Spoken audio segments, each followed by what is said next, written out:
Hey, Jorge Estrada here. Welcome back.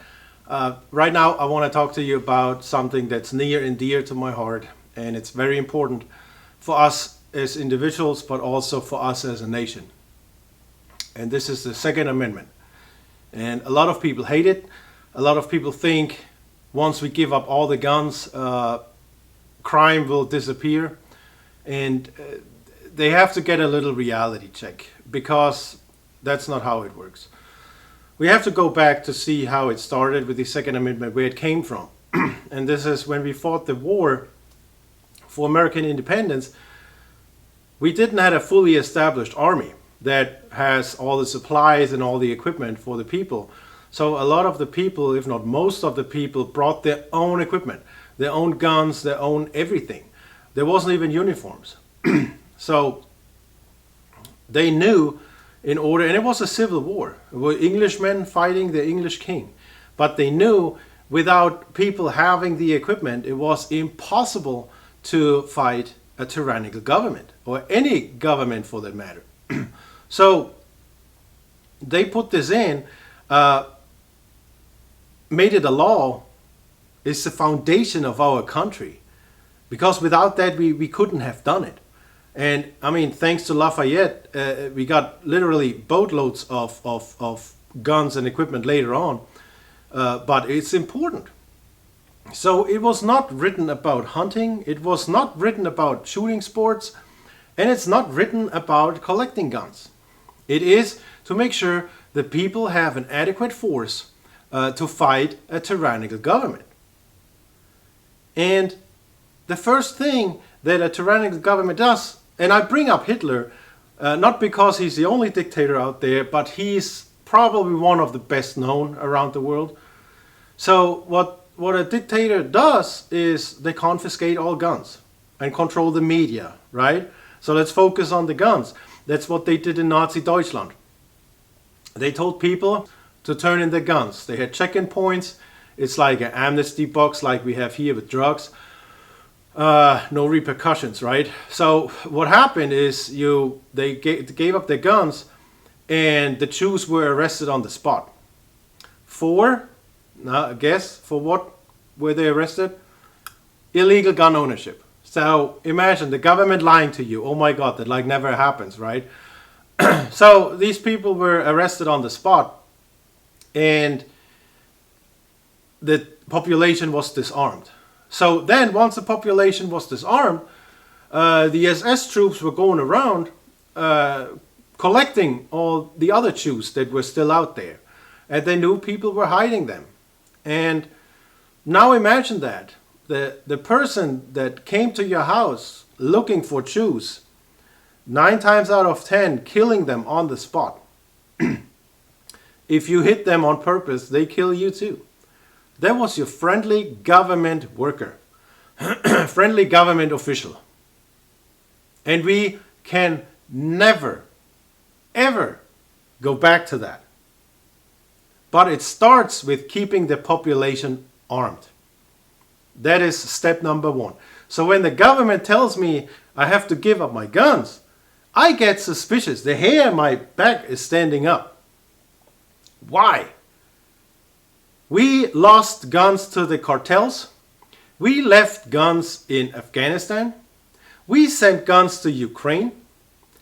And then the same people turn around and tell me I have to disarm. It's never going to happen. I'd rather die.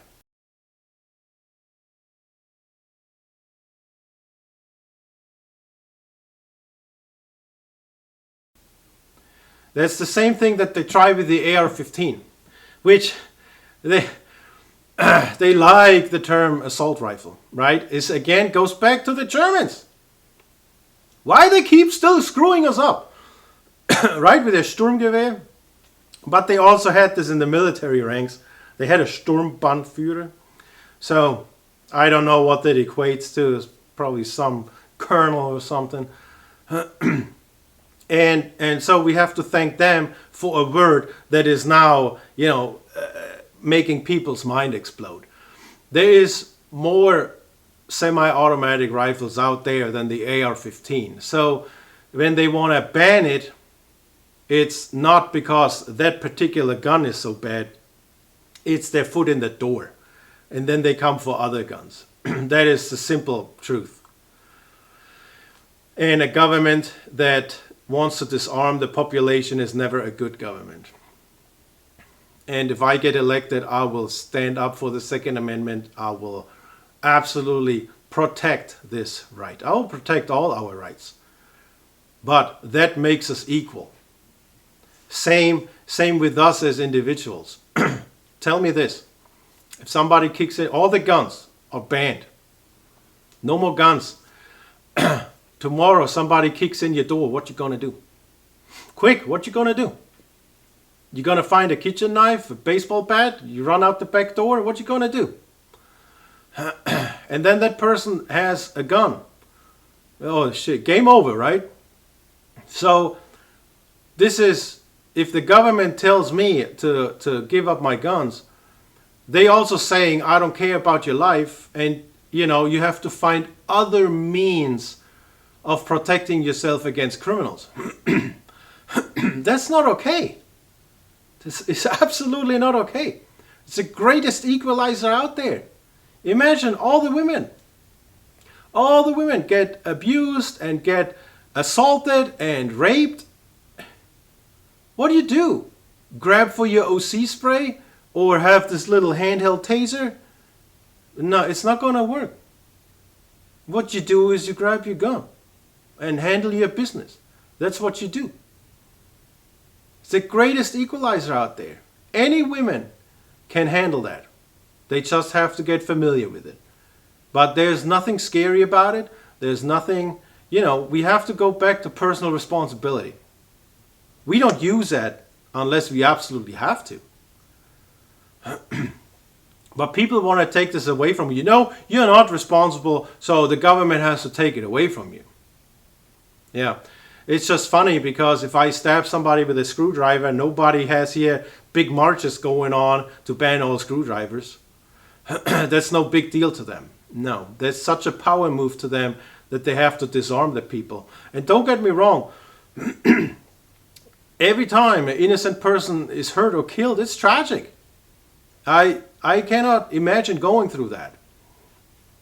But when 9 times out, and I don't want to sound like a wise guy, but 9 times out of 10, whatever you see on TV, 9 times out of 10, that couldn't have been prevented if somebody with a gun was there and was willing to use it.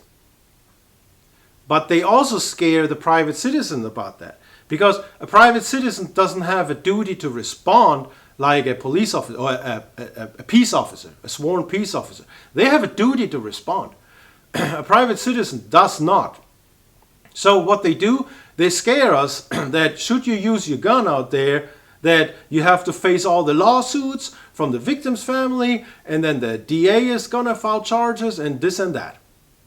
And that should never happen. Should never happen. You should absolutely, if I get attacked, I wish somebody was there to help me. But again, you have a personal responsibility. You see a situation, you make a judgment, and you act on it. And sometimes it's just not enough time to call 911. Of course, call if you can, as soon as you can, but sometimes you have to take action. There is no chance to dial 911. It just doesn't happen. So, and then those people, we cannot come after those people who in good faith, based on their judgment, come to other people's aid. This again is government failure. And those families that want to sue, they should be shut down in court. It's again government failure. So, in my opinion, what needs to happen is that we need gun rights. We need to seize gun-free zones, because this is where most of the shootings happen. Besides a gang drive-by shooting or something, they can be prevented too if people would return fire. But those gun-free zones, this is where it happens, and we need to strengthening our schools, which Texas passed the law that we have to hire, school districts have to hire security guards, which is good. We shouldn't even talk about it. Should already have been in place. And then people say, anti-gun people say, well, it's so sad that we have to go towards that. And yeah, but look what all we protect with guns, with fences, with security doors. And then our kids are just supposed to be exposed. The little kids, they don't think about that. That's our responsibility as adults. Our job. So yeah, absolutely we have to strengthen those schools. And if there's somebody walks in with a gun, they have to be taken care of. And if a teacher, we should never force them, but if a teacher wants to carry a gun, then they should absolutely have the chance to do so. You go with the local PD, with the local sheriff's office, you go on the range, you qualify, and then you should be able to carry on school grounds. They should also give parents exemption. Now, I get it, there's idiots out there, but there's also already people that are not supposed to legally own firearms. And those laws are already in place. So again, to trying to cut this short, the Second Amendment protects all the others. It keeps us safe from other people. It keeps us safe from a tyrannical government. And no one ever should tell you to give up your guns. If you do, it should be your personal choice. But this is the bottom line. And I'm very passionate about it, because don't you think that other countries, yeah, they fear our military, of course. But what they fear even more is the biggest army in the world. And this is armed United States citizens. That's why we have not been invaded. Because I think should that happen, people would band together. Absolutely. But this is their fear, and when I say they, it's this new world order, whatever they want to do. All these organizations,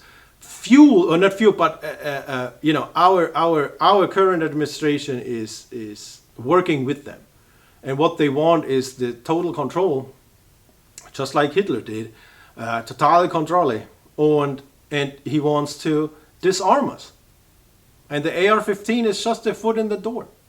What Newsom did with his extra tax is absolute overreach. I don't know why this guy is still in office. Gavin Newsom is un-American. He should resign. Go to Canada. Go anywhere but the United States. And there's so many like him. Spreading false information, misinformation, just flat out lies. I still don't know what a 30 caliber clip is, but if I find one, I'll make sure I'll buy one. As simple as that. These people are spreading false information on purpose to scare the people and to get everybody riled up, saying we need to get rid of guns. No, the Second Amendment is what protects us. You might don't realize it. And people live in a fantasy world and think once, and some, if you remember, what is his name? Dorner was in California, ex-police officer on the run. One of these local politicians said, we have to realize that, once we lay down, the good people lay down all their guns, then the criminals realize, oh, there's nobody to fight anymore, so they lay down their guns too. I don't know what this person is smoking or drinking or fell off a table or fell off the ladder, hit their head. I don't know. But I don't know how they can come home at the end of the day, look in the mirror and say, well, I did a good job. I told the people that once we give up our guns, everything is going to be fine and dandy. And those are flat out lies. We don't live in a perfect world. And we have to be prepared. We have to be prepared once we step outside the house, or not even inside the house. It can happen. And it does happen. So, again, Second Amendment is huge. There should never be a compromise. People who want to take your guns away are not your friends. Absolutely not. With that being said, keep your guns, buy more, defend the Second Amendment. We defend the Constitution. We defend the Declaration of Independence. This is what made us as a country. And we have to go back to those old school values and defend what we love, which is this country. So thank you for being here. Be safe and God bless.